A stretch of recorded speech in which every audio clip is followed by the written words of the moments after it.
Hello, everybody, and welcome to the show where, after the collision, we sift through the wreckage.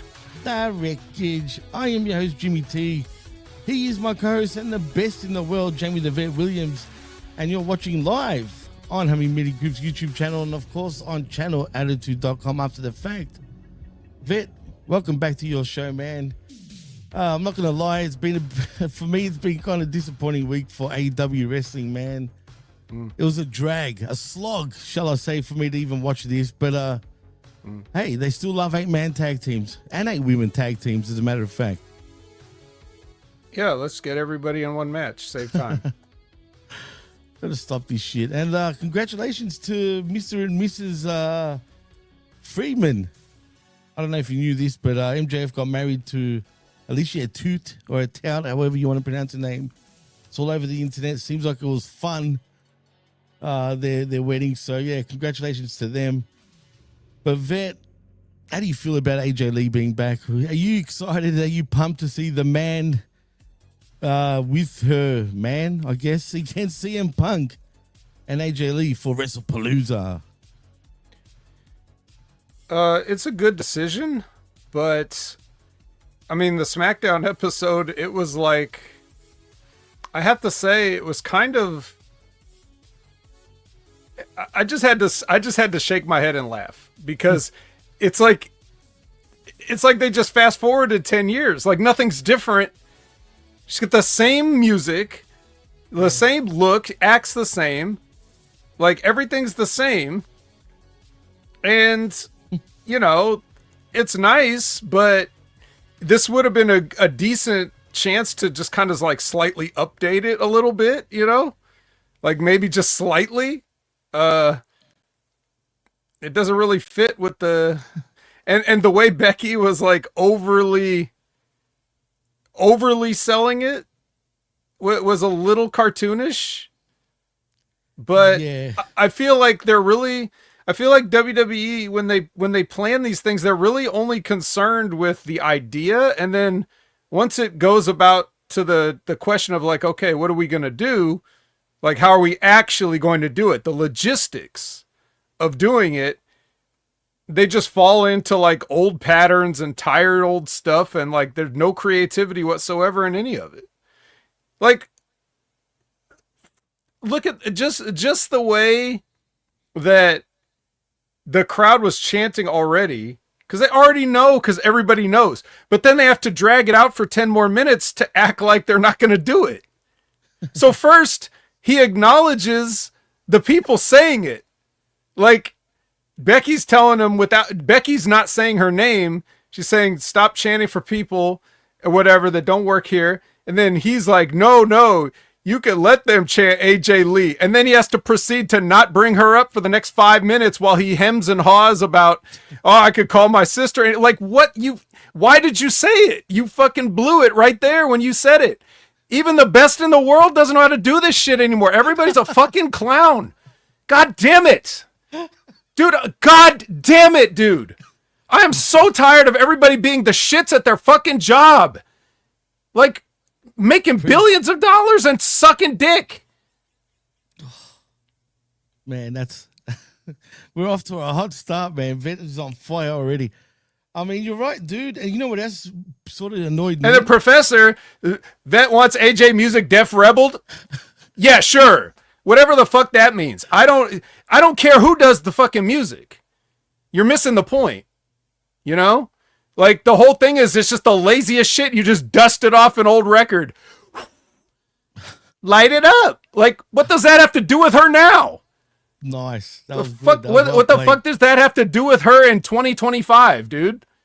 That was just some generic shit they just handed her. They didn't even give a fuck who she was when they gave her that song. That was generic song number 29, and they just handed it to her back then, and she stuck with it.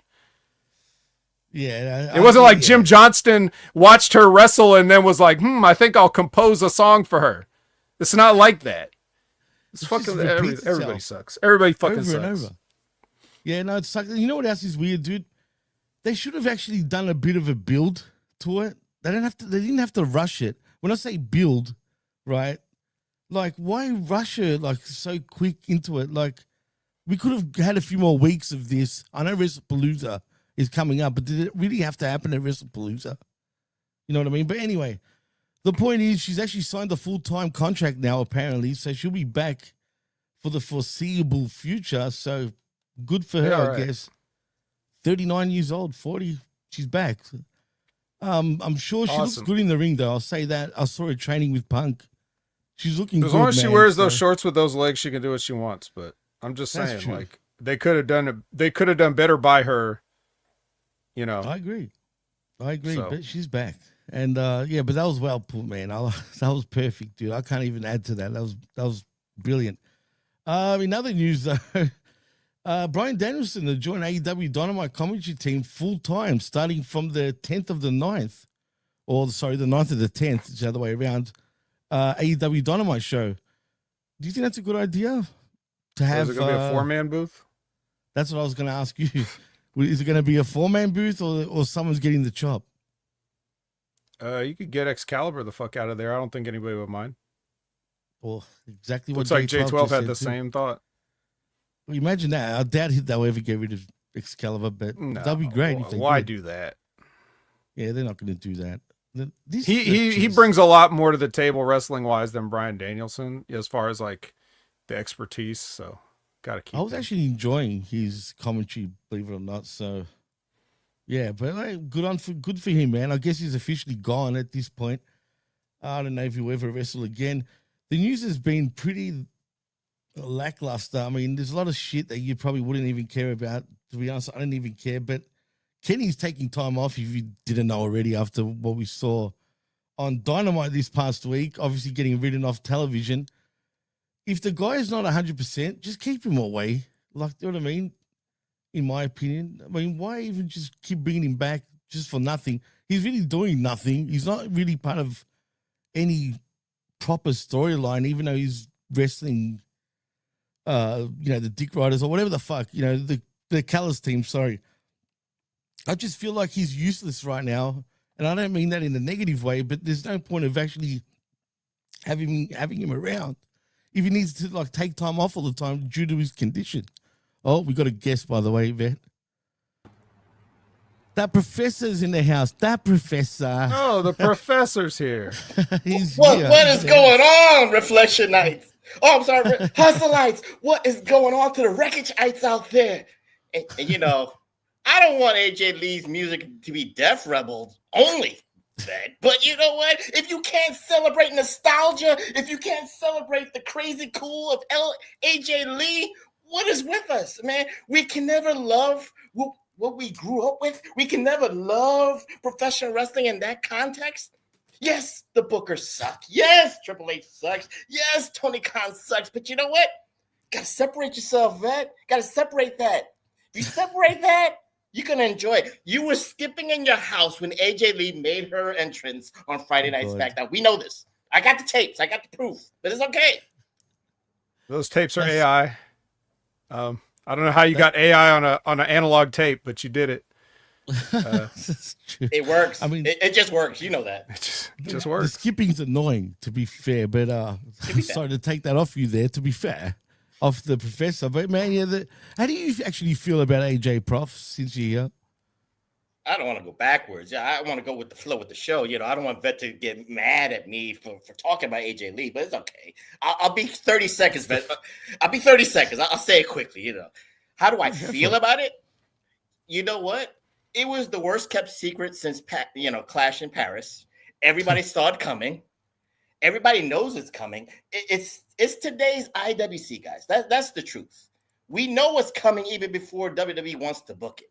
They could say that they booked this 6 months in advance, but no, they kind of are reactionary bookers.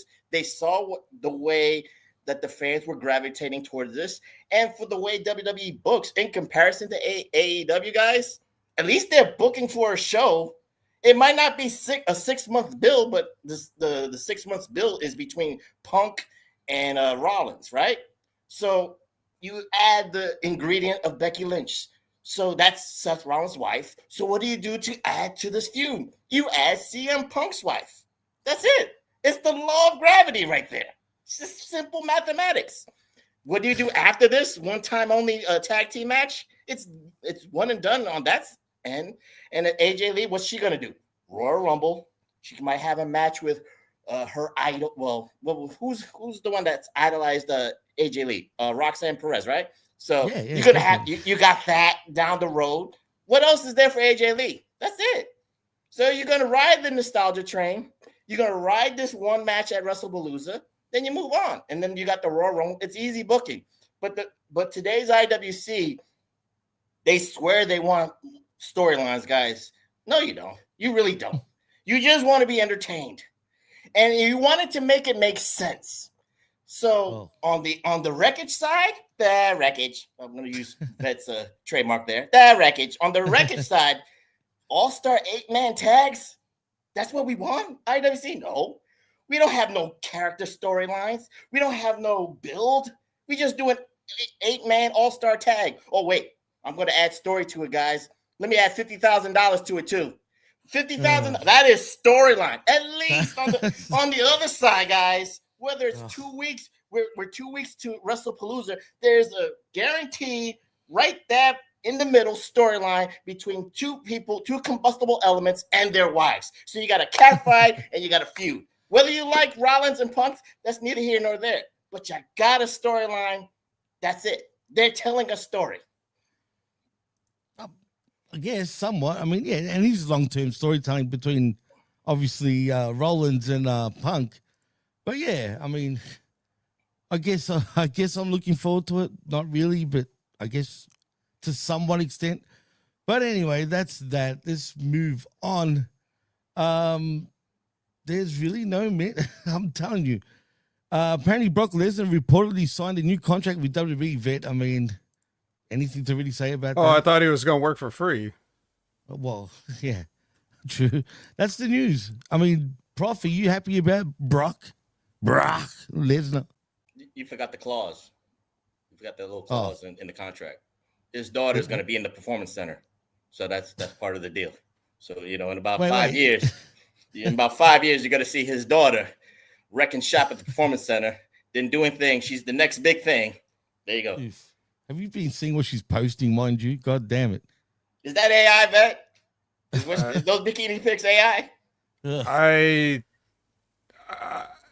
Look, this is basically volunteer work, what I do here. And if I was getting paid, I wouldn't look at those pictures. So I don't even know what pictures he's referring to. So all I know is that when Brock Lesnar... You see Jimmy laughing. He knows the pictures I'm talking about. Yeah, I can believe that he would see them. But when Brock finally hangs up the Jimmy John's trunks, he could just give it to her and no one would know the difference.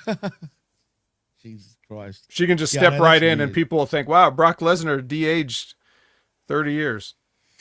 It's so weird. But anyway, John Cena's last match is going to be at MSG, not in Boston, apparently, for his farewell retirement match. No, it's Washington, D.C. Oh, yeah, you're right. It is Washington, D.C. I was just reading MSG, but they did swap it. November, it's MSG and Boston. But why would they do it in Washington, D.C. for his final match in December? Because it's going to be huge. It's going to make it look great again. Someone's going to be in the press box. I can't do the voice right because I got a hoarse voice. It's a Tariff Cena showdown. That's what it is. Oh, boy. Oh, God. Well, yeah, I guess. Does the MCI Center still exist?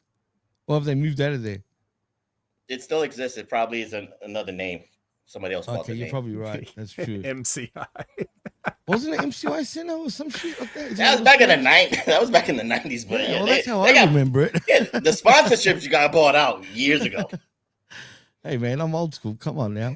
I don't know what it's called now, but geez. Vet, anything to say about John Cena, as Santana would say?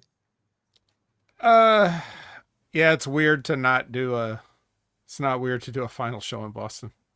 Yeah, well, yeah, it's weird to me. Nevertheless, good for him. I guess I think he's one of those guys that will actually stick by what he says and will actually just not wrestle ever again. But we'll see. And then one last piece of news, actually. Ronda Rousey, has been complaining again, guys, for whatever reason, complaining about her time in WWE. I know WWE were pricks to her. I mean, just reading her book, for example. Did you guys realize you read her book, didn't you, Vet? I think, if I remember. I'm the one who told you to read it. Right. Do you remember the part in the book where I'll never get this out of my mind. When they came here and they'd done a PLE in Melbourne a few years ago, they put her in the same damn hotel room, for example, as the one she was staying in when she lost to Holly Holm in UFC. That alone is such a rib that WWE would do. They would have known what they were doing. I mean, what's the chances of that? But anyway, she still complains about that, and she's complaining more. And she actually said recently. So Jimmy, I'm sorry, I don't mean to cut you off, but you're yes, telling me right. WWE's travel department put a rib on Ronda Rousey for her stay in Australia?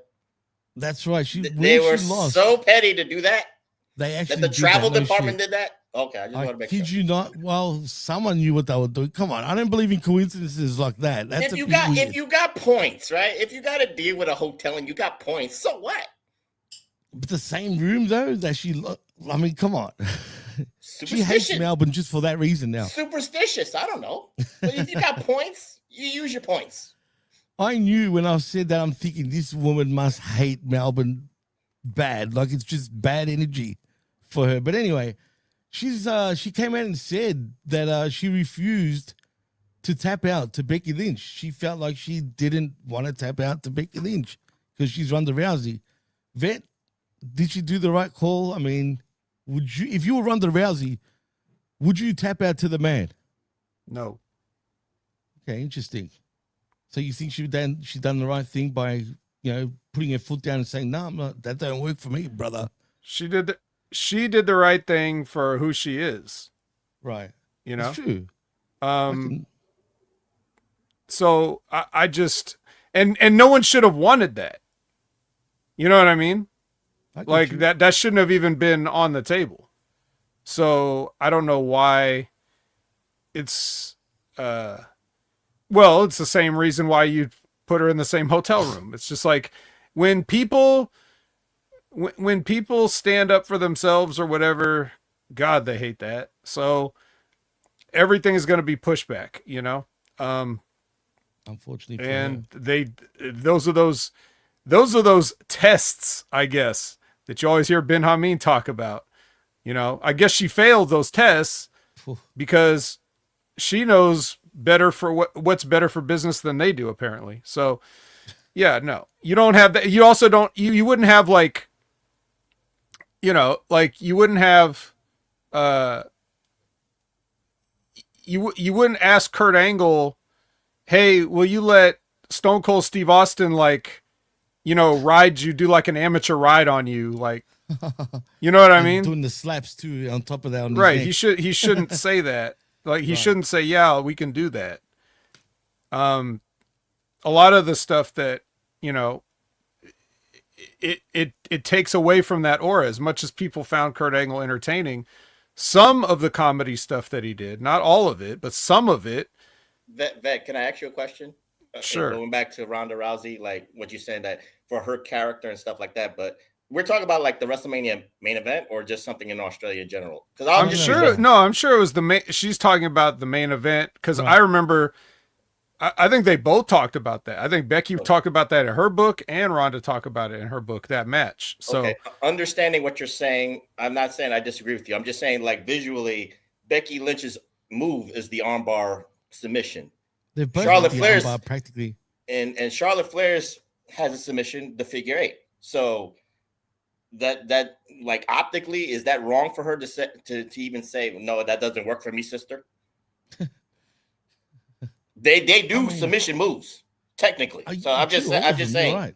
You're right. I'm not saying that, if someone uses the high cross body, like if a wrestler uses the high cross body like Ricky the Dragon Steamboat, and then Ronda has to lose to Ricky Steamboat or Regina Steamboat to a submission hold, yeah, you're right. She should say no. That doesn't make no sense. No ethical sense, no business sense. But you got two girls in that main event that uses submission maneuvers as their finishers. That doesn't make sense. Not for Ronda Rousey, because Ronda Rousey, the character, should be able to, she shouldn't quit to something like that. I don't think there's a lot of times when I don't agree with tapping out. I don't like babyface tap outs to begin with. Okay. Because you're controlling the outcome. So why would you even put him in that situation? Why would you ever make a hero look bad? You know, like if it's real and you could really get her to shoot tap out in the ring, go for it. Mm-hmm. If you want to go into business for yourself and do a Luthez or something and see if you can tap Ronda out, go for it. See how that works out. If you can't do that, don't ask me to do it for fake.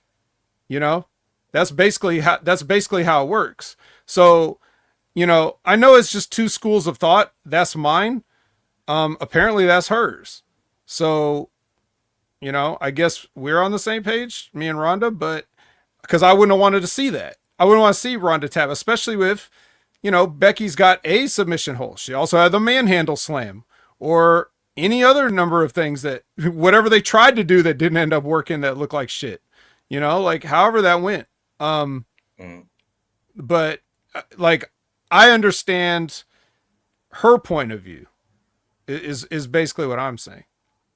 Okay. I'm not saying you're wrong. I'm just saying, I'm just using it from the fandom's aspect that two women there have submission arsenals in their chamber. So I don't think from a fan standpoint, but on the flip side, it loses the aura of Ronda to tap out to one of them. I understand that part because you want to make money off of Ronda for future bookings. Right. And the whole thing is like years ago when mixed martial arts started coming into more mainstream consciousness in the early to mid 90s, that was wrestling's opportunity to start thinking about ways to integrate that as far as like their presentation. And they brought in Shamrock later, and he did a lot to like sort of start that, but I don't think it was enough. I mean, if we're keeping up kayfabe to a certain degree, I always felt that it should be a thing where people wouldn't look out of place crossing over, you know? But pro wrestling went in a completely different direction. They went into the lucha libre sort of, you know, like that acrobatic stuff to where that seems like you even got guys like Roman Reigns have to dive out the ring, you know, once in a while, right? Rather than make wrestling a little more grounded and realistic. And then also, and to counter what some people may think is like, oh, that's not as exciting, but you have the larger than life characters to get it over.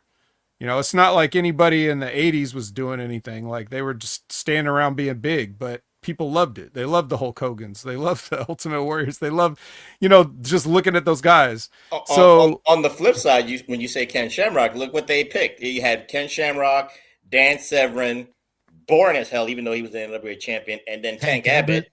And, you know, what he did with a 3 count, which was funny because they had to adapt to the sports entertainment side, but then they couldn't adapt. I think Ken Shamrock kind of adapted more into the pro wrestling side, the entertainment side and stuff like that. So well, he was a pro wrestler first, if you remember. Originally, no, I'm just saying, but he adapted to the sports entertainment, quote unquote side. Yeah, no, definitely. What sells and what doesn't sell. So he has more lasting power because we can still talk about Ken Shamrock, and he's done a lot in pro wrestling. Absolutely, for sure, no doubt about it. Yeah, my take is, but it's just me. I'm not laying it down like it's the law, but my take is that sports entertainment should have started. It should be. I'm sorry. That law should be handed down, written, gospel. I think it would be best for everybody if that was the case. But even with that being said, I still would just say that I would have rather sports entertainment gravitated more toward the sports and not make the real athletes gravitate towards the entertainment. I just feel like you could have had a separation there, and you still have room because you've got a whole show. You've got weekly shows. You got multiple weekly shows. You got a lot of hours to fill, and you got a large talent roster. You got people that can do some of the things that serious athletes can't do. you know, so, or won't do or don't need to do. So, you know, but people that grew up in the Vince McMahon's WWF era, they all just believe that this is what professional wrestling is supposed to be. Right? So that's why they get mad when Ronda says things, or they say things like it's just wrestling, or, you know, like anytime they don't take anything seriously, as if, and then they want you to pay money though to see these events or whatever. But when you make everything a joke and you make everything trivial, then you make it sort of, when you make something trivial, that means it's unnecessary. So you'll be the first to abandon the thing that you love when, oh, I don't know, like they move to an ESPN app, for example. And then you say, I'm not going to pay $30 to watch this, you know? Whereas if you made it something they couldn't live without, they might consider it, you know? Well, they did technically try that, but there goes that. You know what I mean? The WWE Network. Just before we move on, guys, I just want to say thank you to Scott Ward for the $1.49 pound super sticker. Thank you very much, man. We really appreciate it. Thanks, and yeah, he deserves a round of applause for that one, definitely. Anyway, fellas, I think it's time we can put our gloves on and start sifting, because there's a lot to sift through, and that was the news. So, Vet, I'm going to hand the reins over to you this time. And boy, is there some sifting to do. Put it that way. On my end, there is anyway. Yeah, this is the kind of sifting where you walk by the accident site and you're like, I'm just going to pretend I didn't see that and just keep going. But it was a slog. Yeah, I went through the clean chamber. I'm good. I'm good and hygienic. Yeah, so I mean, as I go through this, anybody that's got anything to say about any of this, just raise your hand and let me know, because I'll be happy to move on. Because guess what, guys? We're on Gabe Kidd time to start Dynamite here. That's a good way to get people to turn the channel right off the bat. Put Gabe Kidd on the television. He's like, where's Darby? Oh, guess what? Here's Darby. He's on your back. He's choking you. You guys are brawling. Here comes Wheeler Yuta. They get the tacky skateboard. Here comes Claudio and Mox. The lights go out. Here comes Hook with his lame song. The ops come out. The ops brush past Hook, and Hook's like, huh? My song's still playing, guys. And then the ops come out. Willow Nightingale shows up out of nowhere. Everyone's shit looks weak during this. Like, they're all just like, like no violence whatsoever. It's just a bunch of soft pawing at each other. Pouring, I like it. And then at some point during all this, Darby and Gabe made it outside, where Darby grabbed a chloroform rag and put Kid to sleep, and then bagged him up in the body bag and dragged him with the truck. And then when we get back to the announcers for their reaction, everybody's miraculously gone. I guess security came in, cleaned up the situation, told everybody to stop this right now, and go back to the locker room and behave yourselves, so that Excalibur can talk to us. They didn't give a shit, it felt like, to be fair. I mean, they didn't really say anything. But what I was thinking when he drove off... But Jimmy, this technically, and this is an unpopular opinion, this proves the point that Darby should have been chasing Moxley. Moxley should have never lost at all in Texas. He should have still been the champion. And then all this would be making much more sense for them to have a match at All Out for the title. 100%. Because this was all meant for Darby to become the champion. Whether he wants, if he doesn't believe in a plastic belt, that's on him. But that's the wrong way to think about that shit. He had an opportunity to finish his story against the Death Riders with all the shit he went through. Went down a bunch of stairs in the Hammerstein Ballroom, went up a mountain, got a Jesus moment, came back and got revenge, and now he needed the fucking belt. That was the way. And they messed it all up. And then you got kidnapping, Gabe Kidd, chloroform, attempted murder, no cops. Tony Khan couldn't spend a little money for some cop uniforms and make it look a little bit legit.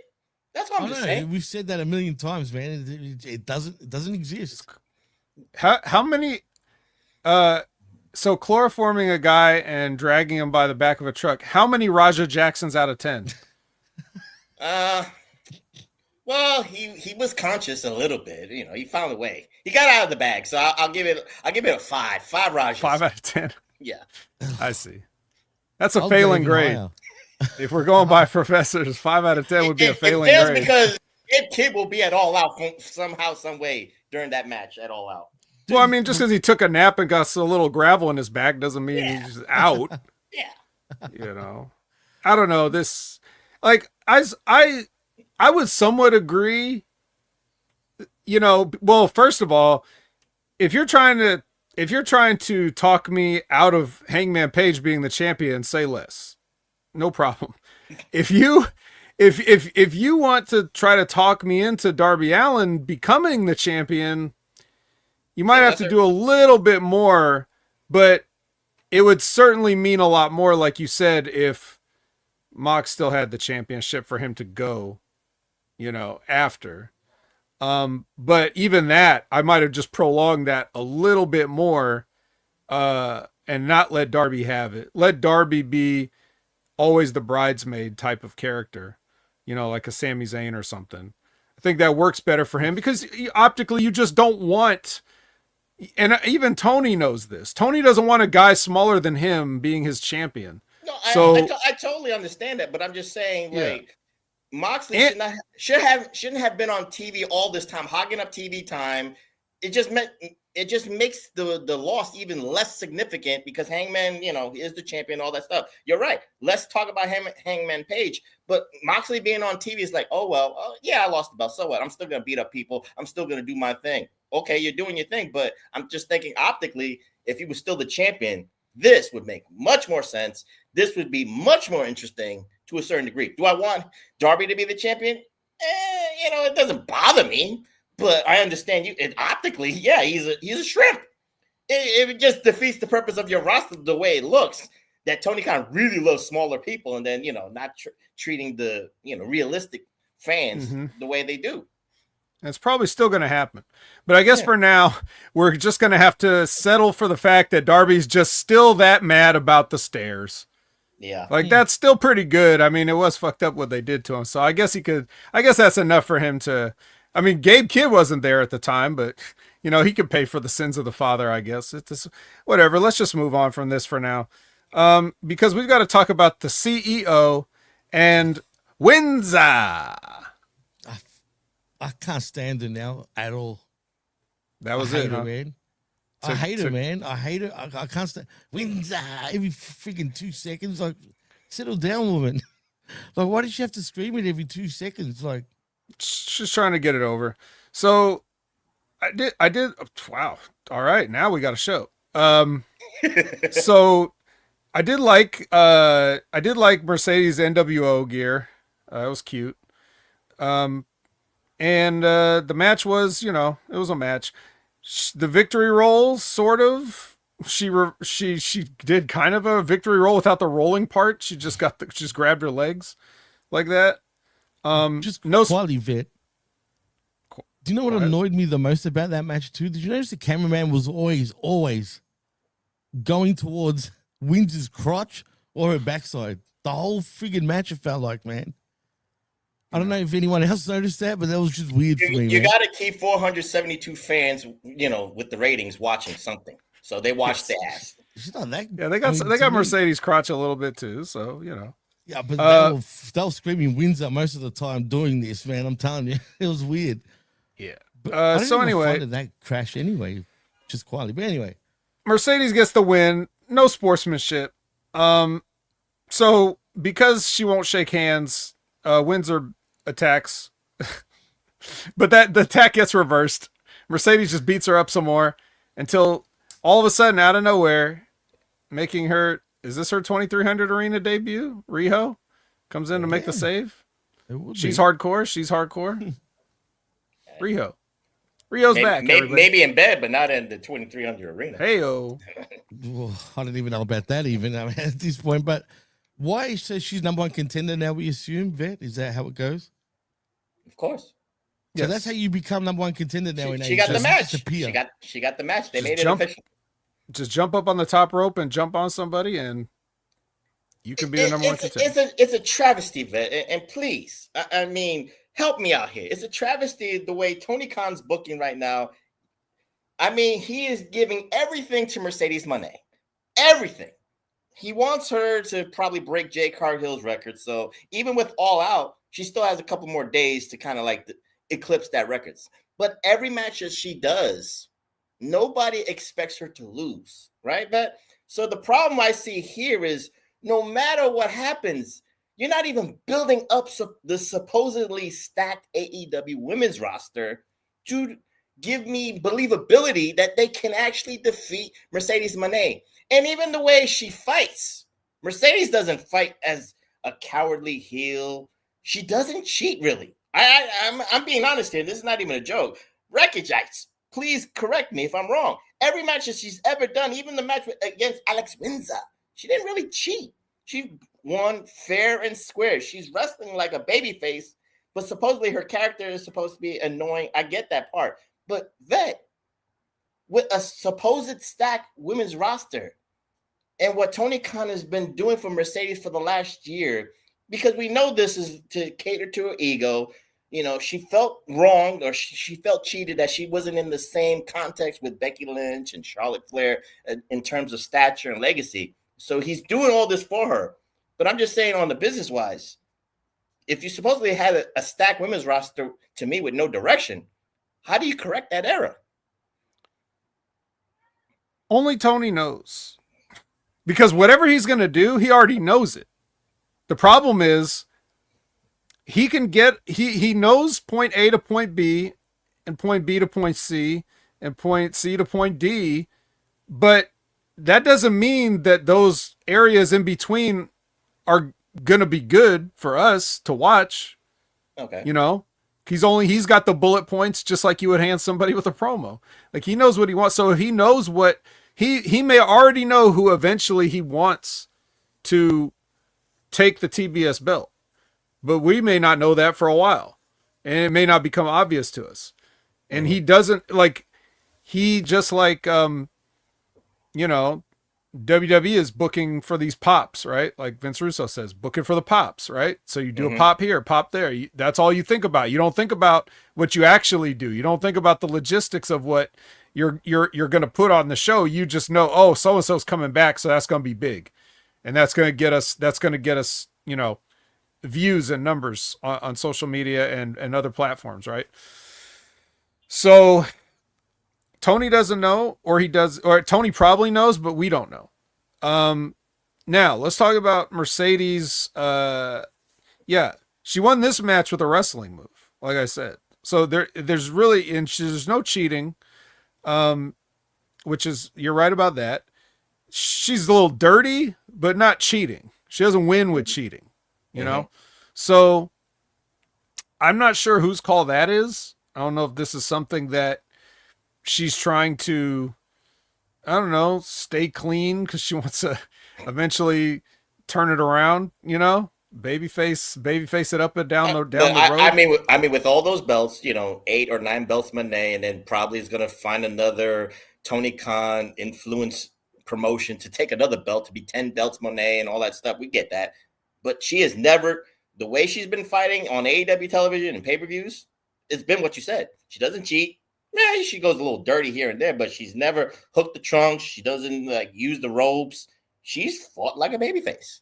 Just the optics is weird.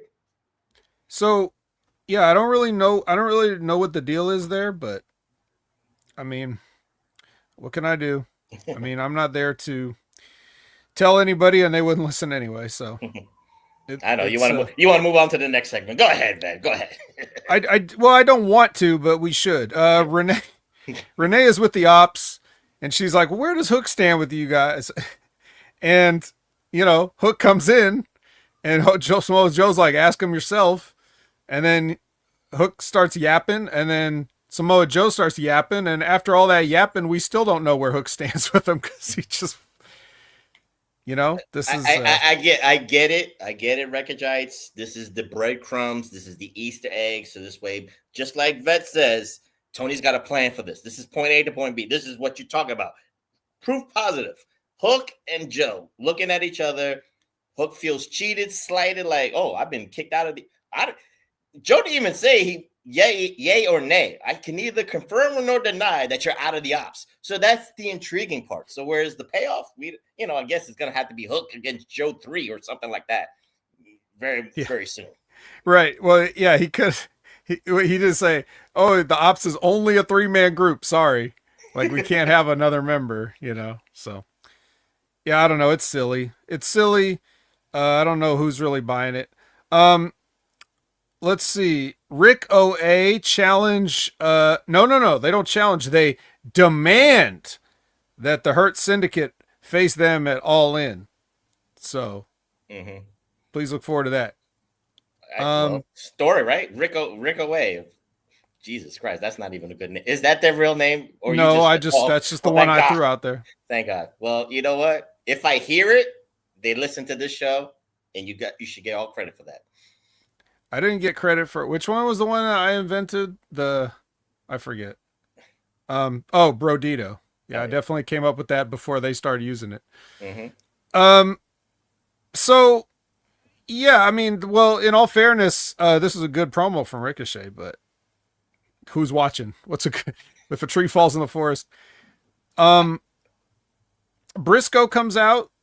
He says, he's got a question. He's got to ask Don Callis, who's it going to be? Which one of your flunkies am I going to have to face? And Don Callis comes out with something important to say. He says it's going to be Takeshita on Collision.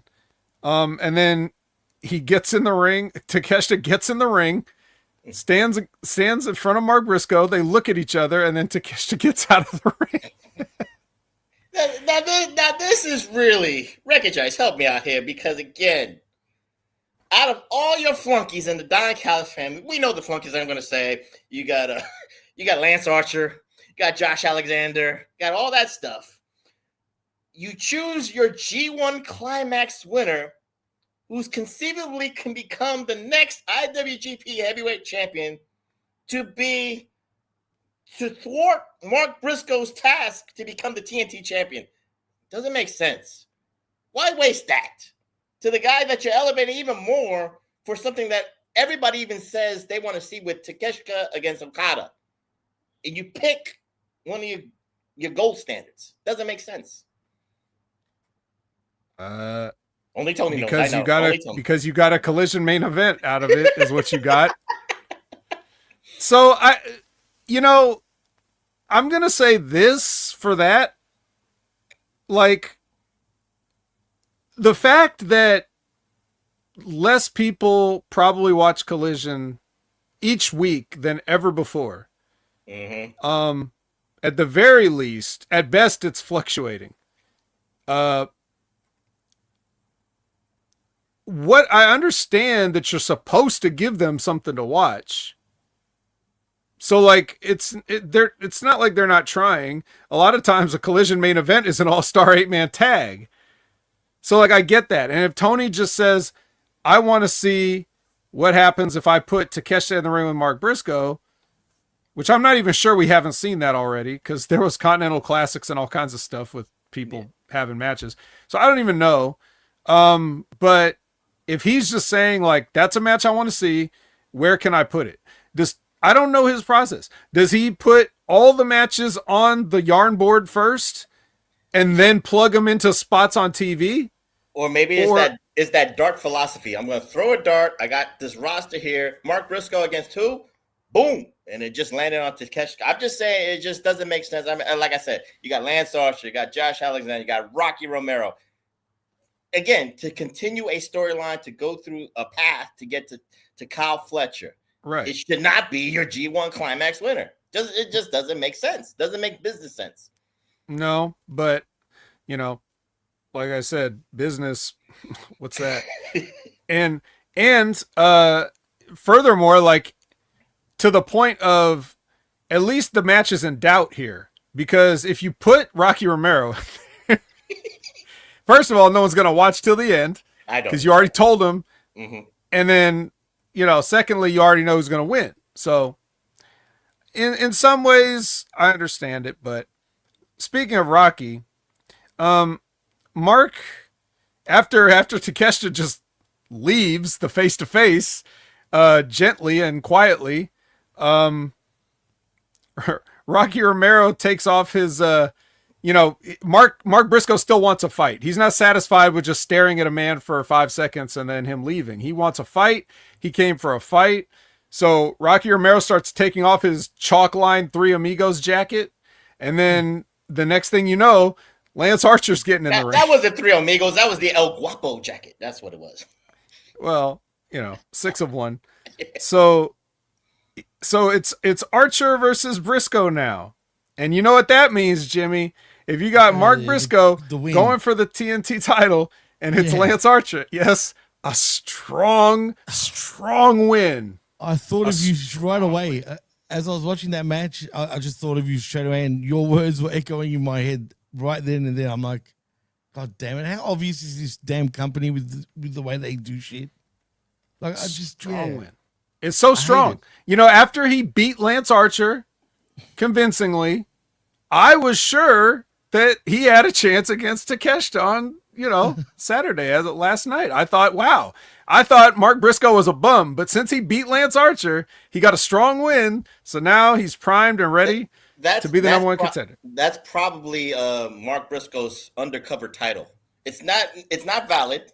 It's the AEW Strong Win Championship. Tony Khan is going to make a belt just for Mark Briscoe, the Strong Win Championship. It would make sense too. That's what's funny for this company. It absolutely worked. But before we continue, though, we got New Japan Strong. I'm sorry. Go ahead, Jimmy. Yes. No, I just wanted to acknowledge Jerome Hall for the $4.99 super sticker. Thank you once again, Jerome. We appreciate it. That's thanks again also to Scott, man. Thank you, boys. And back to the Super Strong Win title. They need to do it. They really need to do it. It would make so much sense. If any belt would make sense, it is definitely that one. Yeah. Yeah, WWE has surpassed them in belts, I think. So now they need to start playing catch up again. Definitely. Well, speaking of belts, Timeless Tony Storm does a promo here. I don't remember a word she said. Yeah. Then Renee is with Camstat, and Yuta delivers a message to Statlander. He says, "Hey, I'm just the messenger, but like Mr. Somebody wanted me to tell you this." Like, yeah, who? I wonder who wanted you to say. But the Death Riders have your back. Yeah. The Death Riders have your back. So, a little something for Stat to think about. And then he's like, "Sorry, I gotta go. I gotta wrestle now." But so Claudio and Yuta go out there to take on Brodito. Oh my God, bro. This eats up some TV time. Mox and Darby do some shenanigans, out here, and Yuta gets the 21 plex. So there's only one thing that fucking made me laugh and roll my eyes at the same time in this match. When they do their little freaking handshake deal between Brody and Bandito, he started doing the Macarena. And then Brody looks at him. He's like, "Nah, bro, what are you doing? Nah, man, don't do that shit ever again." He just started doing it. Doom, doom, doom, doom, doom. And I'm like, okay. He's trying to. These guys be on the same page. He's trying to get Brody a little bit of character and charisma. That was bad, though, dude. That was. I popped when Brody just looked at him like, "Nah," you know what I mean? It's like, "Nah, dude, do not ever do that again." Wait till they have matching Three Amigos gear. So, it's just inevitable. Yes, Jesus, that's right. Christ. The two Amigos. Yeah. I love it. Man. Or maybe a Brodito can, put the Malcolm X on his Bandito can wear it on his mask, Malcolm XX. Yeah. Yeah, you know how Brody King likes Malcolm X. Of course. Oh man. So yeah, all right. Renee is with Okada. She's like, "Isn't there tension between you and the other Japanese guy?" And he's like, "The Rainmaker is the top dog, bitch." So that was good. Yeah, we cleared that up. Then Renee is with the Hurt Syndicate. They hurt MVP people. in a long-winded way accepts the challenge. I like the promo he said, but I'm not going to recount it here. So they're going to face each other at All Out. FTR fights CNC Music Factory. The CNC Music Factory. Yeah, and there's a pull apart. Well, Cope and Christian. That's right. They're gonna make you sweat, all right. They every time Edge gets in the ring, it makes me sweat because I'm like, what is he gonna ruin now? Oh man, that was a great segment, Vet. I'm not trying to be biased towards FTR. It's got nothing to do with my background or nothing. But I'm just saying, like, this is the reason why that arena has sold out. Why All Out is almost sold out. It's because of FTR and CNC Music Factory right now. We all know this. No other match matters. Yes, that's right. We're gonna bring in the house because these guys are gonna reunite for their second match to take on FTR. You want to talk about wasting an IWG? You want to talk about wasting a G1 winner in a match? These guys had to fucking touch Kip Sabian. You kidding me? What an insult! What an insult, right? I mean, seriously. All right.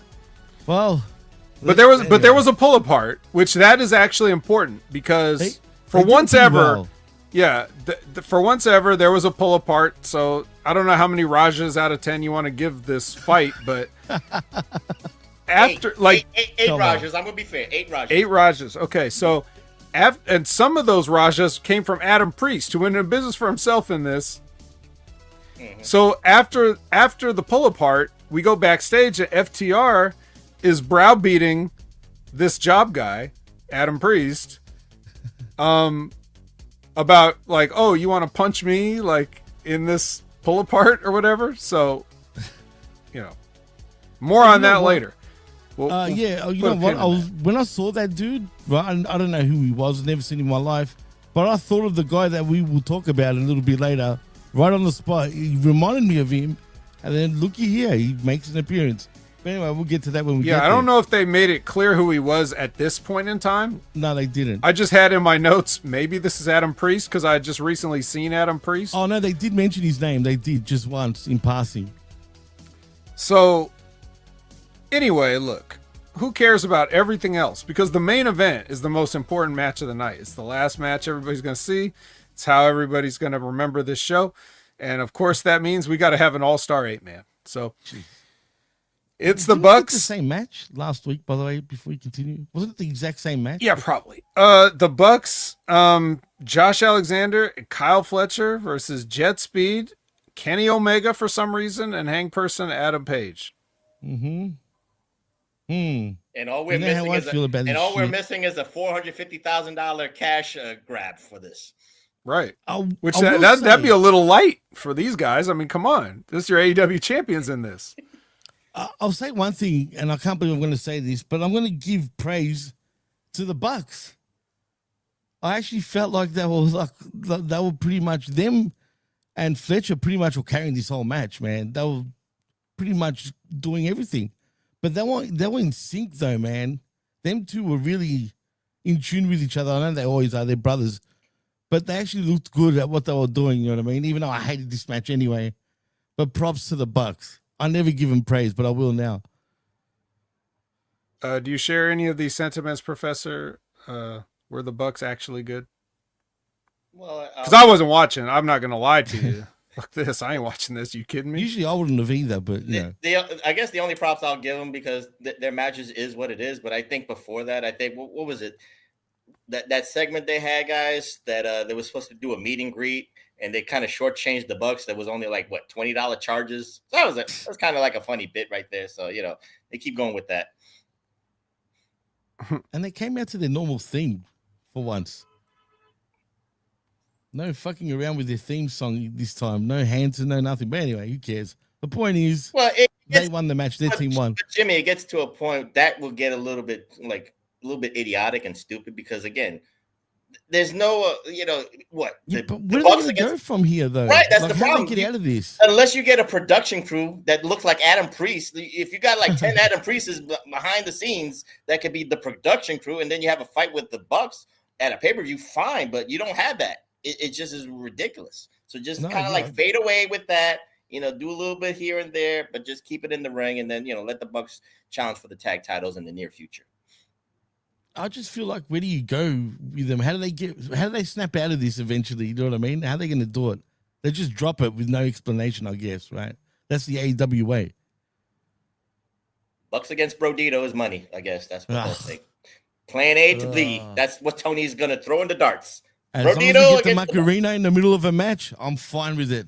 Go for it. Yeah, I thought the whole reason they were doing this is so that they, could like step back and not work as much. And it seems like I'm seeing them more than ever. I was just going to say, we're seeing him flat stick, man. What do you mean these guys trying to take a backseat? My ass. Maybe it's because injuries. The injuries is kind of like playing a part with the Bucks having to work a little bit extra. No swerve. Well, that's on them. It's the way they all freaking work. Yeah. You know what I mean? So that's very true. That's very true on that. So it is what it is. So Kyle Fletcher beats Kevin Knight with a brainbuster. Okay, that's his move. Then he, afterwards, of course, they got to get some more heat. So they give a brainbuster. He gives a brainbuster to Kenny through a table and cuts himself up in the process because he got cut that wasn't a working table. Well, it kind of was, but the table went into business for itself too.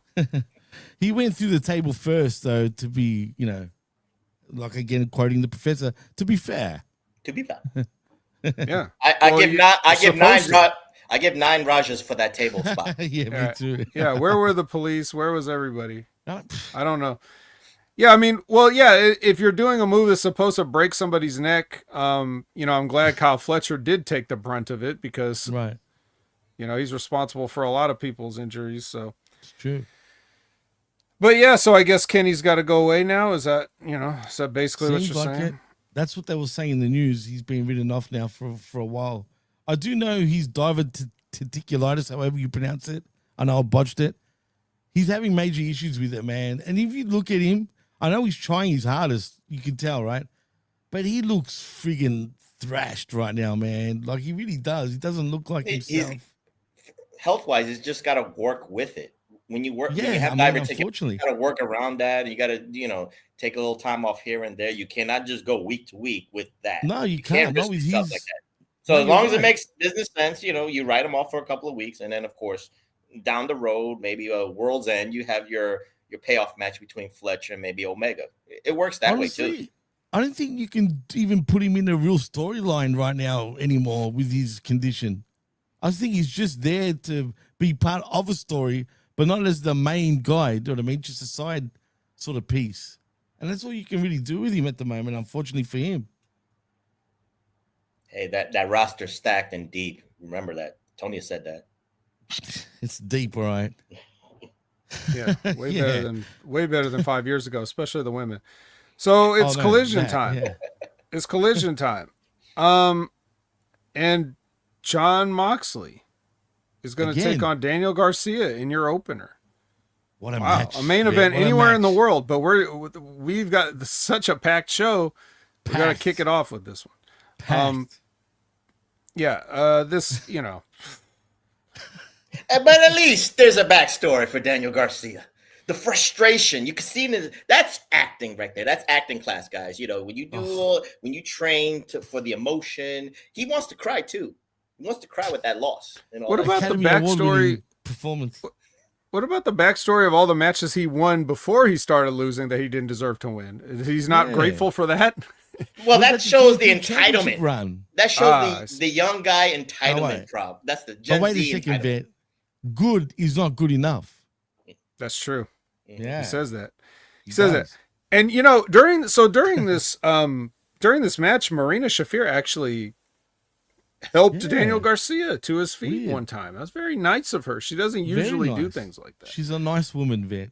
But again, I can understand how Daniel Garcia would be upset and disgusted with himself because he lost because he went for a roll up and John Moxley reversed it. So again, you got Same thing. you know, like you want to talk about, forget that promo you were talking about Mercedes winning with wrestling earlier. This fucking guy, the plastic bag guy is winning with wrestling moves, small packages, this roll up reversal on a guy that's only known for wrestling. Wow. And he's not even that good at it, but that's just what his character claims that he's good at. So that's just that's his gimmick is wrestling. And then this, Fireman Fred beats him. So Shivani tries to get a word with Daniel Garcia, and that's when he says, good's not good enough. And then Fatty Magic tries to hey, come on. And then he's like, don't touch me. Which he always should have, in fairness, but he just now decided. If anybody can teach Daniel Garcia a lesson, it's Fatty Magic. We know Fatty Magic, and that's a collision main event you want to see. Oh, what ratings! That's ratings right there. Ratings, absolute ratings. Speaking of fat and ratings, the Learning Tree cuts a promo. Big Bill, he's like, hey. I know a fat guy that I can call out that can get ratings, and he's from New York. Eddie Kingston. Oh, fucking hell. I was about to run away when I heard that. Not going to lie. I don't care, man, for Kingston coming back. I really don't. Good for him. But he's just going to make this show even worse. I mean, if you want to cut a promo about somebody... No. Money is a promo, definitely. No. I'm just saying, if you want to cut a promo and call out a guy from New York City... Would have been nice if you did the collision in New York City. Right. So you get a pop. I'm just saying, because, for the Wreckagites out there, history shows you Philly and New York, we don't like each other. 2300 doesn't like New York, vice versa. So why would anybody in the 2300 arena care? Yes, I am the Puerto Rican homeless center. No, but not you. Oh, Eddie Kingston. But to be fair, he's half Irish, Frank, just like you. But I'm just saying, with the history of Philly and New York back and forth, were we going to get a bigger pop for Eddie Kingston in the 2300 arena? Well, nostalgic-wise, maybe for other wrestling organizations. It's not the same crowd. It's not the same crowd. It's not the same feeling. I mean, CZW was there. ROH was in that building and all that stuff. We get that. MLW's been there, but it's not it's Philly and New York, and Philly doesn't like New York, so it doesn't matter. That's why you got a whimper of, whoa! And you just didn't get the kind of pop that you needed. I mean, Tony Schiavone was louder with the pop than the Philly crowd. That's how bad it was. I know there was no pop, dude. There was no reaction. It was just like, what a perfect transition. Exactly, no pop. Anyways, FTR. What? Wait, that it was louder. It was louder for them. Well, then certainly Adam Priest and Tommy Billington. Then you have to say they fit the no pop bill. Then if there you go. Oh my God, dude, what? Why am I watching this? I mean, I know why, but I don't know why. Like, I know why they're telling me I'm watching it, but why did you want to make me watch it? Is my question. So, I wouldn't do my due diligence, if I didn't at least catch one tag team flub from the greatest tag team in the world here. So I always love the spot. What did Adam Priest and what's his name? Tommy what did they do? What did they do? What did they do wrong? They signed on the dotted line is what they did wrong. I love this. And FTR does this sometimes. Other bad tag teams do it that are worse than them, but they do it too. It's just one of these things that's become, emblematic of the way people are like trying to do things and they don't even understand why they're doing it. Like, so for example, Axon is on the apron, he's not the legal man, and Cash shit cans Adam Priest or I don't remember which one of these two cheese sandwiches it was, but he throws one of the cheese sandwiches out on the floor and Cash tags Axe. Okay. So now Axe is the legal man. So now Axe jumps down outside and starts beating up the guy. Why? Why tag if you're going outside? You should have just jumped down. They followed the tag team rules. But that's not the rules. The rules would be, hey, I'm going to get some heat while my partner stays in the ring and doesn't get counted out, right? And then he can distract the referee like, hey, come over here, my boot's untied. Can you help me? Like, my back hurts. And then while the referee is over there with Cash, Dax is getting heat because he's cheating. He's involved himself with the legal man when he's not legal, and he's kicking the shit out of him on the outside. Instead of that, he makes himself legal and doesn't even step in the ring, gets down there, and then starts doing whatever. But the guy, like, you know, it doesn't even last long anyway. So there was no point of any of this, which is just my gripe, you know, the whole way through. It's like, guys do stuff. They don't know why they're doing it. They're just doing it.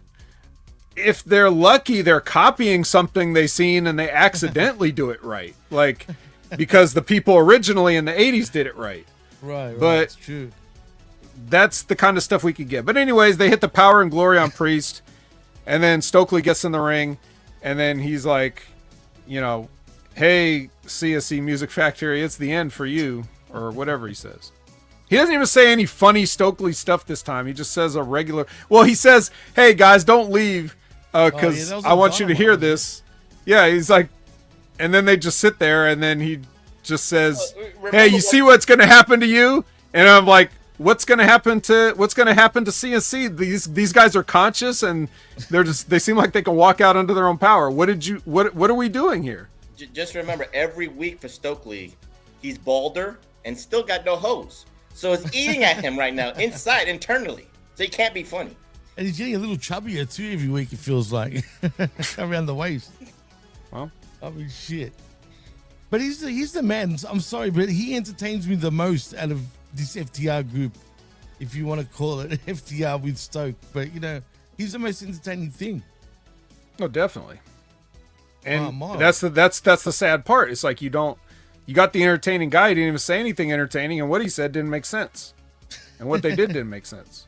What he said on Dynamite too, get this bitch ass out of here to Priest, made me laugh. That was more Stokely on that episode. Absolutely. Maybe Collision just doesn't bring the best out of FTR.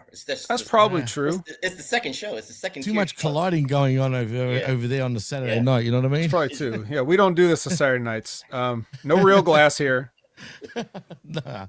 No. But even though there's no real glass, Mox will put Darby in the ground at All Out. So we're back to murder. No more small packages. No more small packages. If in this match at All Out, I'm just going to say this right now. And I promise you this. If Jon Moxley in this match with Darby Allin, whatever match this ends up being, you know, it's probably like a coffin match or some excuse where they can just do whatever they want, right? If there are falls in this match and Jon Moxley attempts to pin Darby Allin at any point in this match with like a schoolboy, anything like that, Professor, you are officially the new co-host of this show because I'm not doing it anymore. So you're gonna have to make some room in your schedule on Sundays. You know what's bad about that? I come in like Bryan Danielson. I'll just bring in I'll inject a little bit of emotion here for the Wreckagites out there. You know what's bad about that? There's a good chance that might actually happen. That's what's bad about that. What he's saying. So I hope you're dead wrong, Ben. Isn't that his finishing number? Wait a minute, but that's not fair. That's Jon Moxley's finishing, no matter what. The schoolboy, the small package. Yeah, it is. He stole it. He stole it from Tony Storm. Wait, I just went on Wikipedia. I went on Wikipedia. What is Jon Moxley's finishing maneuver? Dude, small package. Don't tell me that. No way. Well, then I guess Darby better go over then. I guess that's all. So here we get the All-Star 8-woman tag team match with, for some reason, everyone else is banned from ringside. Just so this is a Continental Classic All-Star 8 women's match. Okay. It's the triangle, the dark triangle. You want to say it, Jimmy? Just to... Whoops. Wrong thing. Yeah. The dark triangle. Give me a moment. The dark triangle fatality. Yeah. and Megan Bain Oh yeah. versus Camstat, which is my name for them. Camstat. But the announcers were saying Harley Chris. Like, how dumb does that Yuck. sound? Like, they're actually That's saying that on stupid. television, right? Wow. And okay, so it's Camstat and Mina Storm. That's the other side of this match. Sure. So we got an awesome match going on here. It's so good. I won't even try to attempt to do its goodness justice with my words. I'll Don't just even say look at that me. Wheeler Yuta, before the match, comes up and says pss, pss, pss, pss to Statlander. Like a And much, much later after that, she ends up beating Dark Julia. Yeah, with the seatbelt, which is Wheeler Yuta's move. So I guess he said, "Hey, use the seatbelt," and she did. too much whispering going on in this company. What's up with that? A lot of secrets. A lot of dirty secrets. Is that the story, Vet? That's the story. Use my Yeah, move. that's the story. for Whisper, sure. use my move, and you'll get over. Wow, that's new. I'm only going off what I saw. You know, like I'm putting two and two together. I saw a whisper. I saw Wheeler Yuta's finisher get used. I'm thinking he advised her that, hey, seatbelt's a good finisher. And it proves the point, Wreckagites. The supposed deep stacked, better than WWE and TNA's women's roster, which has, to me, no direction, no thought process. You can't even, Camstat is not even being used by the commentating team. That's number one. And number two, Dark Julia. I mean, again, she was a TBS champion, and she's eating the pins. Megan Bain, what the fuck? The statuesque Megan Bain is in this folly of an eight women all-star tag team match. Toni Storm, the champion, guys. I'm getting sick It's of it, man. supposed to be, defending the title. You're supposed to be feeding her some contenders, some top contenders. You don't need her on TV. Feed her, write some storylines like a fatal four-way or something to get a new number one contender. Get some momentum for the next challenger. But no, you got to do it the opposite way. You got to have Toni Storm cut a promo like, I need some bitches with some titties in my faces to get me at All Out. That's not the way you do it, Tony. It's an insult that he has my name. Tony Khan, you're insulting with my name. It's not fair. It's just not fair. Hey, keep it kayfabe, prof. Come on now. I would just like to say that Megan Bain again in this match got her ass handed to her by Harley Cameron. This is a rib at some point, like that is just ongoing. But I pointed it out last week. It's like she's always, no matter what, when you see Megan is not involved in the finish of the match itself, the reason why is because Harley Cameron just kicked her ass long enough for her to be out of commission for that 3 seconds or whatever. So it's kind of funny because she just dominates everybody else. But for some reason, the joke wrestler like gets over on her every time with offense. And she posted Megan Bain here, like post in the face or whatever. And after that, like after the seatbelt, the heels get their heat back. They use the heat back move. It's got a very high success rate. Yeah. And No hot tag, no heel hot tags this time. not this time. No. That's another Megan Bain first. But yeah, so Harley Cameron kicks her ass a little bit, and then as soon as the match is over, Megan Bain wakes up, goes in there, they all beat up the baby faces. Jamie Hayter comes out to help, and everybody scatters, and then Toni Storm gets on the mic and books herself a fatal four-way for All Out with Statlander, Jamie Hayter, and randomly Tekla. No, that wasn't random because I don't know if it was Dynamite or Collision. Previously, the Triangle took out, Tekla mostly took out Toni Storm in one of those all-star 8 women tag matches. I just forget which show. They're the same. I'm just sorry. But Tekla did one of those things. Storytelling.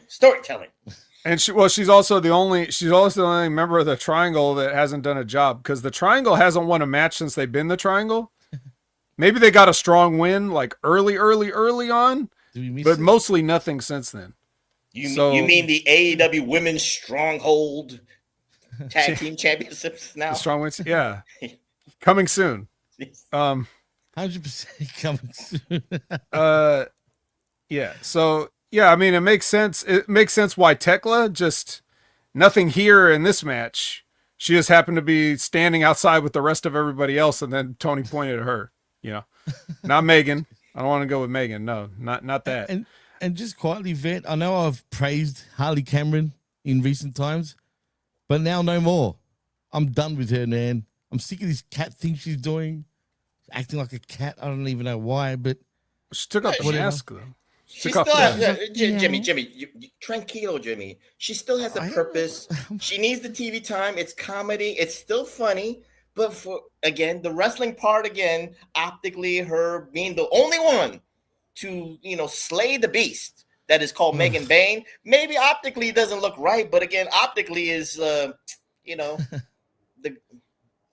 Jack and the Beanstalk and shit like that. You got to have the tiny woman to beat the big statuesque woman. that's It ain't gonna help, AEW, brother. That's It's AEW. It's AEW. You're right. It's AEW, brother. But it doesn't help Megan Bayne. Even though everybody wants to see Megan Bayne. She had that one match with Toni Storm a couple of months ago. She came up short. We never, again. And then after that, she was just beating up jobber after jobber after jobber. And now Harley Cameron is her program. Really. It's her program. Right. That's it. It's her program.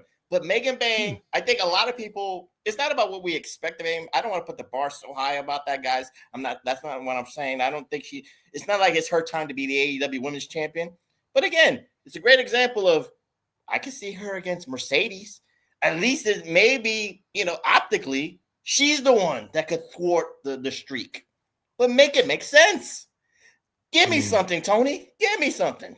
Well, it's Well, funny. he'll It's give funny you you say something. that. Yes, wait, sorry. Yeah, that's what It's he's funny. gonna It's give funny us. you say that, Professor, because I was just thinking something along those lines. Not only that, but like, why have they been testing the babyface waters with Megan Bayne, like giving her a heel hot tag? Mm-hmm. So maybe they want to turn her for that. Who knows? I hope you're right. So we'll see. But I don't really care. But then I'll tell what- you. I then care. I'm sorry, I don't want you need me to cut you off. Then what kind of stranglehold does Penelope Ford have on Megan Bayne? Joey Janela.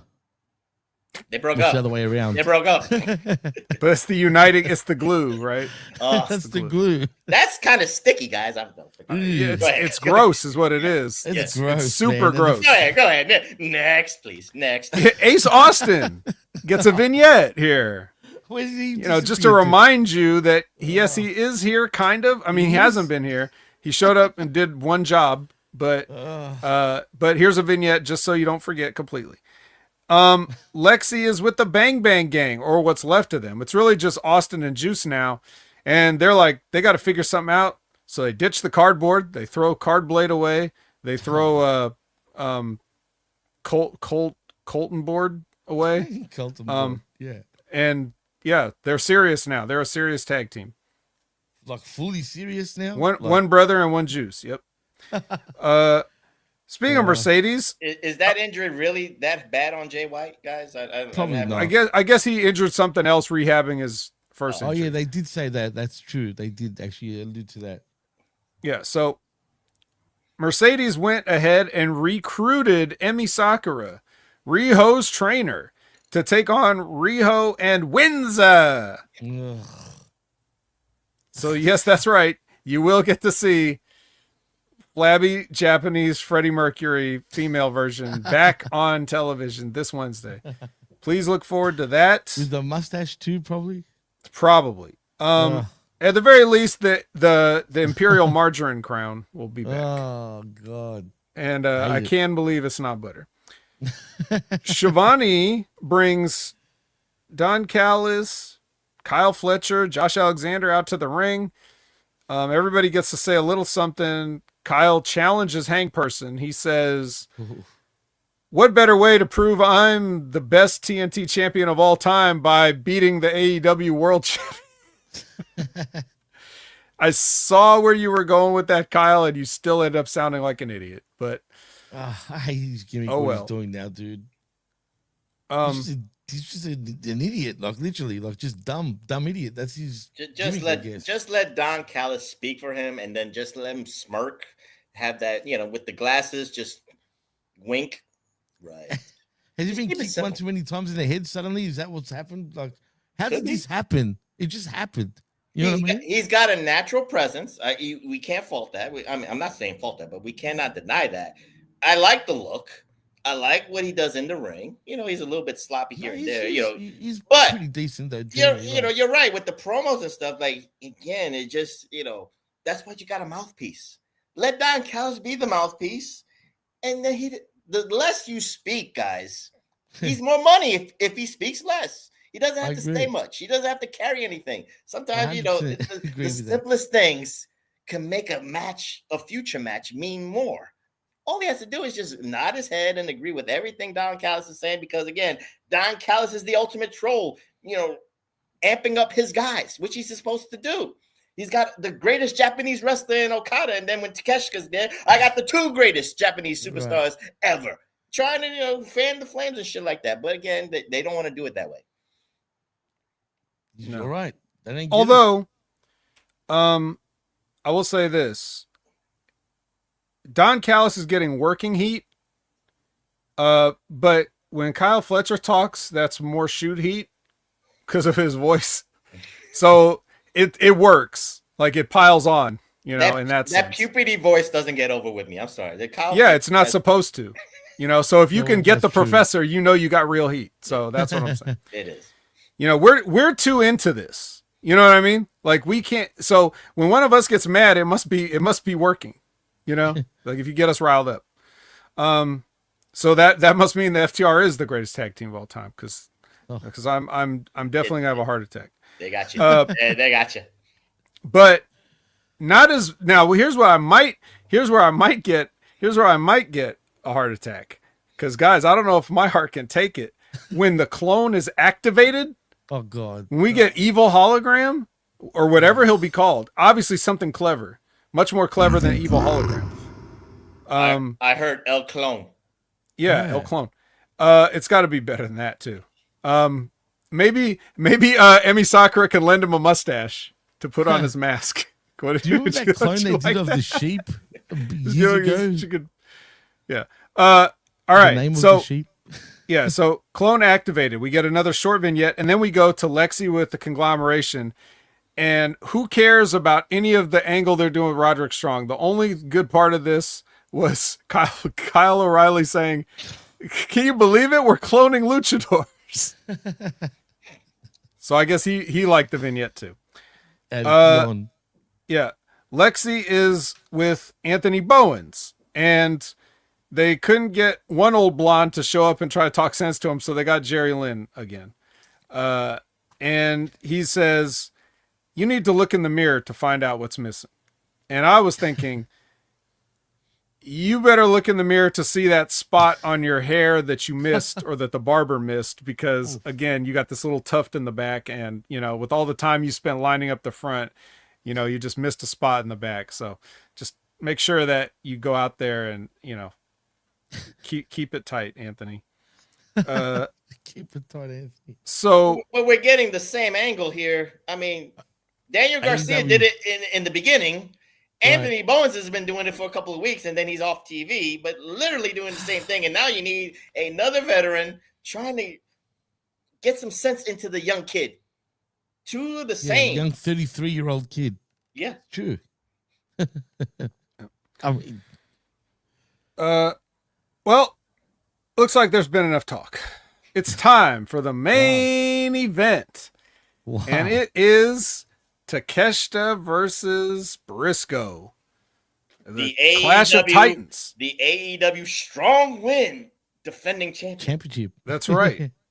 Can that strong win over Lance Archer carry him through with momentum? Will his momentum take him through the seemingly unstoppable Konosuke Takeshita here? And the answer is maybe, but we'll never know, because that dirty, rotten son of a bitch, MJF, who should have been on his honeymoon, but he's not, came in, shoved Mark Briscoe off the top rope. Takeshita hits Raging Fire on Mark Briscoe. Ain't no way he kicking out of that. I don't care how many kids he has. And then, after that, here comes MJF to do the Raja Jackson on him. I'll give this a 10 out of 10 Rajas because this was exactly what we saw in that videotape.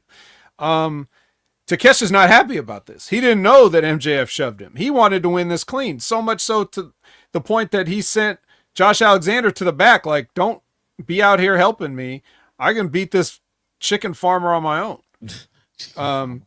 So, yeah, he's upset, but not that upset. Like, he's still just going to leave. Security's going to come out, and, Max is getting dragged off, and he gets a microphone, and he's like, hey, you son of a bitch or whatever, just you piece of shit, you hillbilly piece of shit.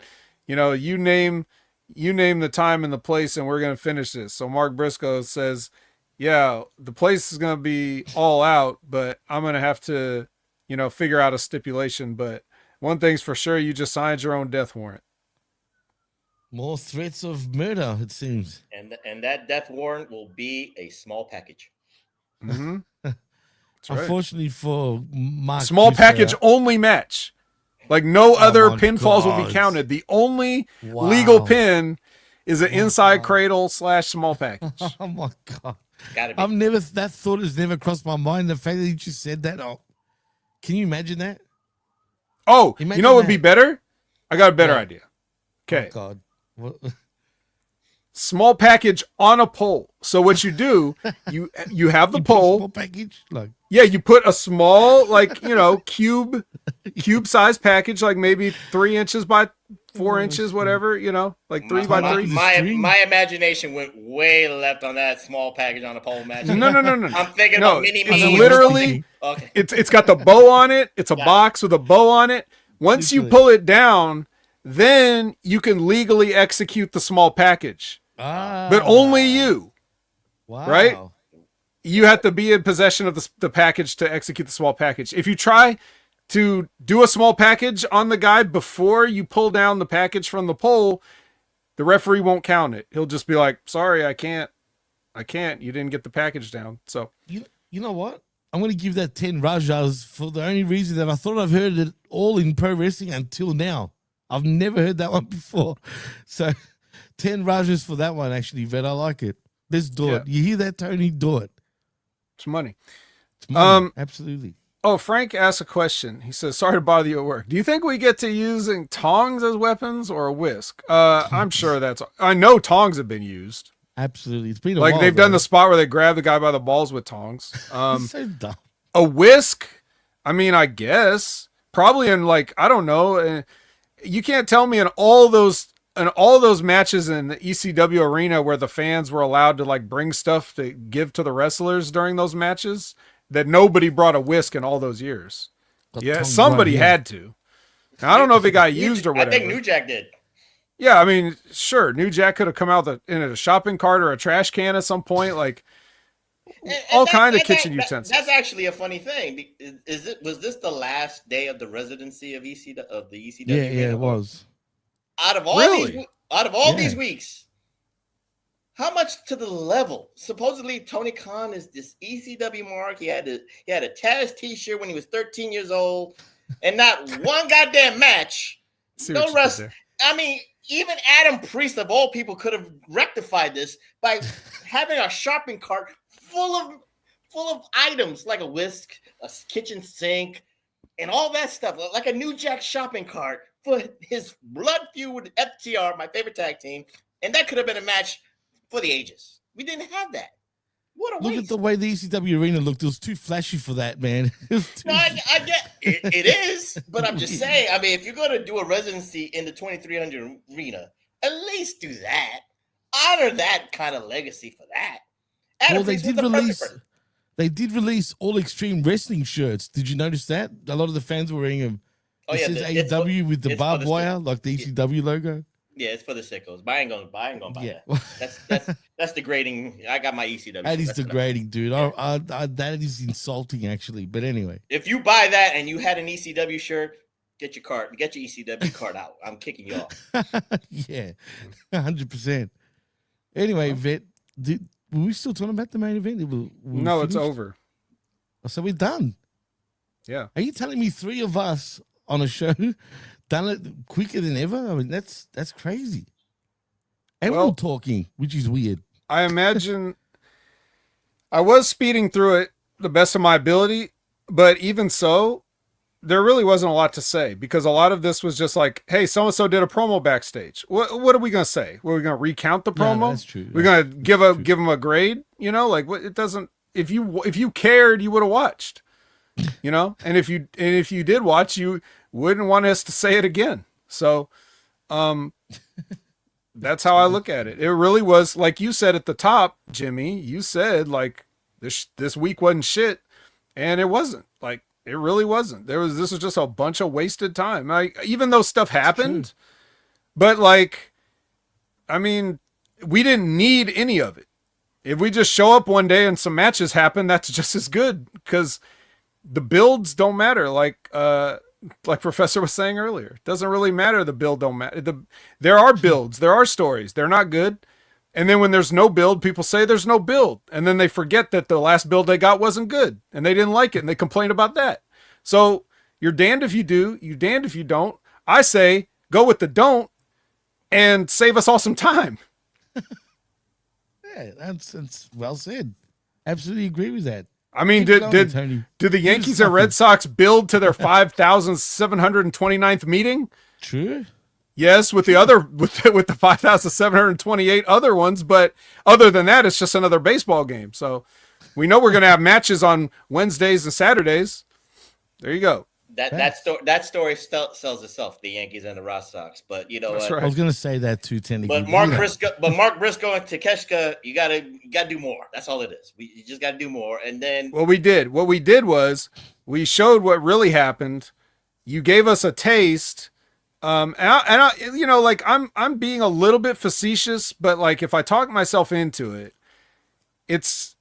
they could have done way worse because what they ended up doing was they gave you a somewhat of a marquee matchup. At least it wasn't an 8-man because they end the collision of the 8 and 6-mans way too much, as Jimmy will soon tell you.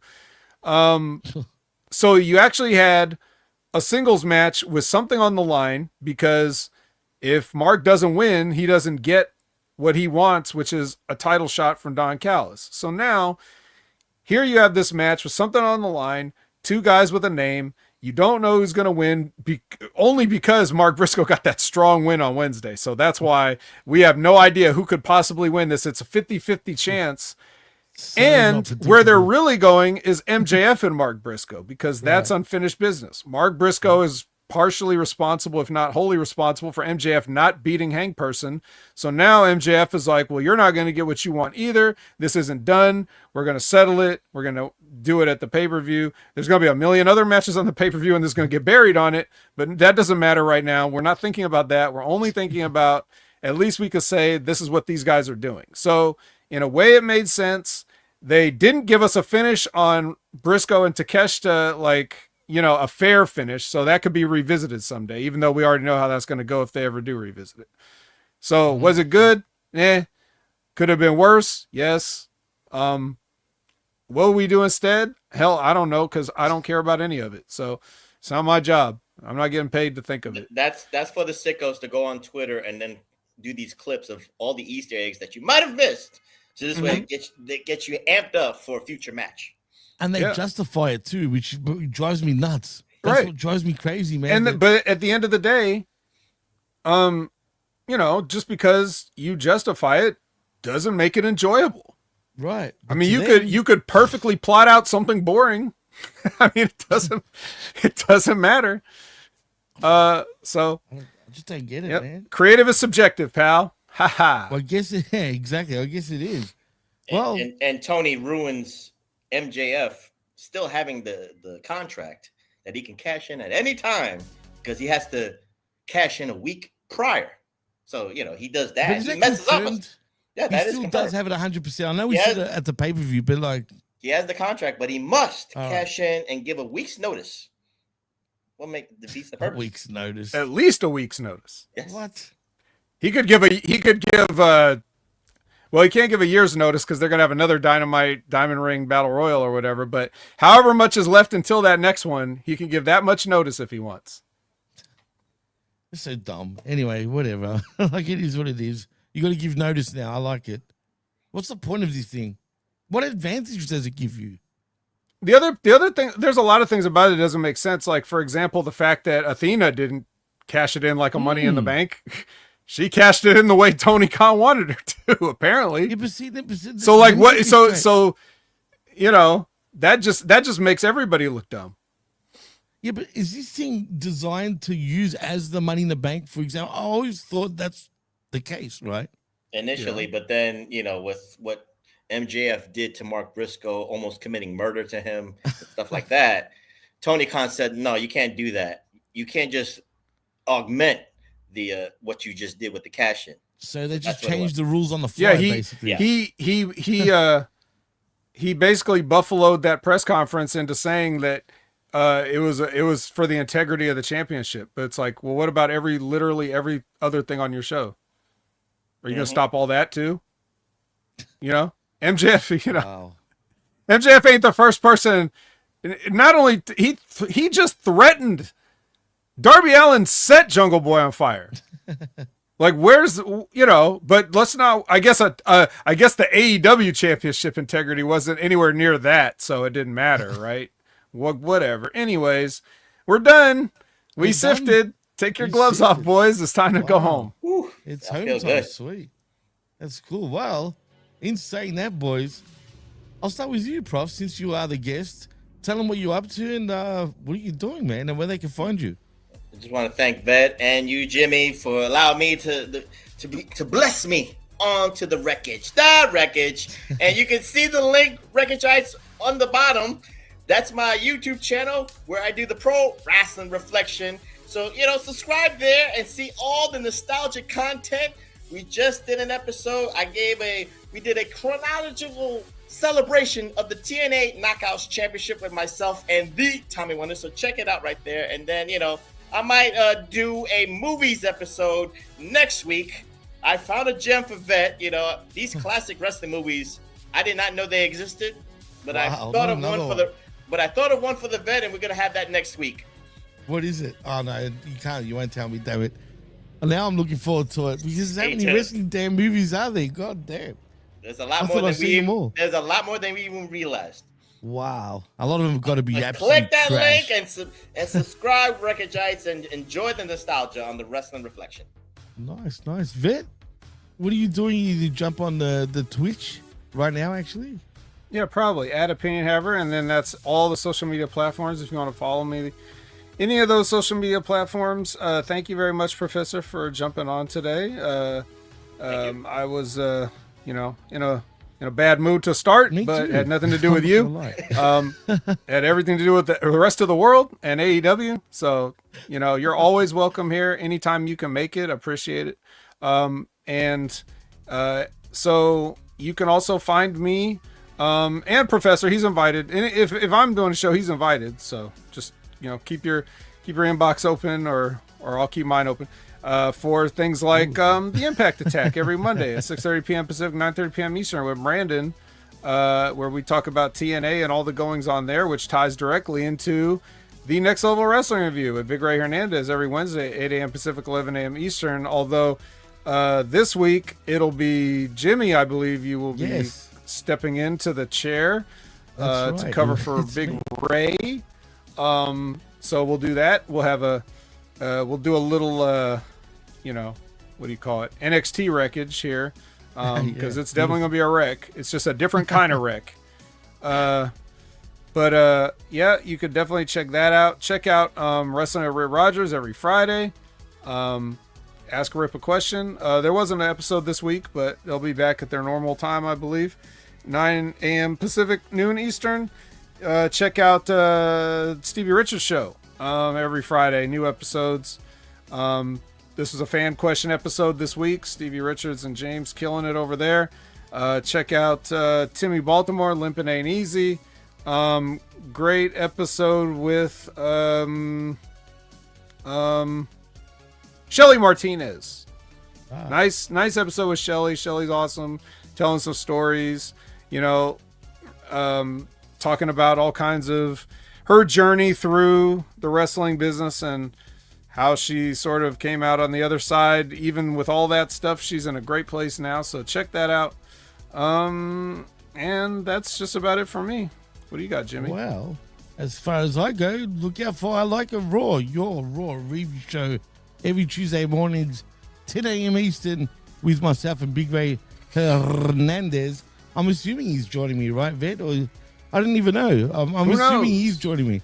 Tune in and find out. Yeah, tune in and find out. 9 days from tonight. 9 days from tonight. Also, the Smack Attack will be on at 4 p.m., I believe, today for everything Smack It Down. And, the Wreckage every Sunday mornings at 11 a.m. Eastern.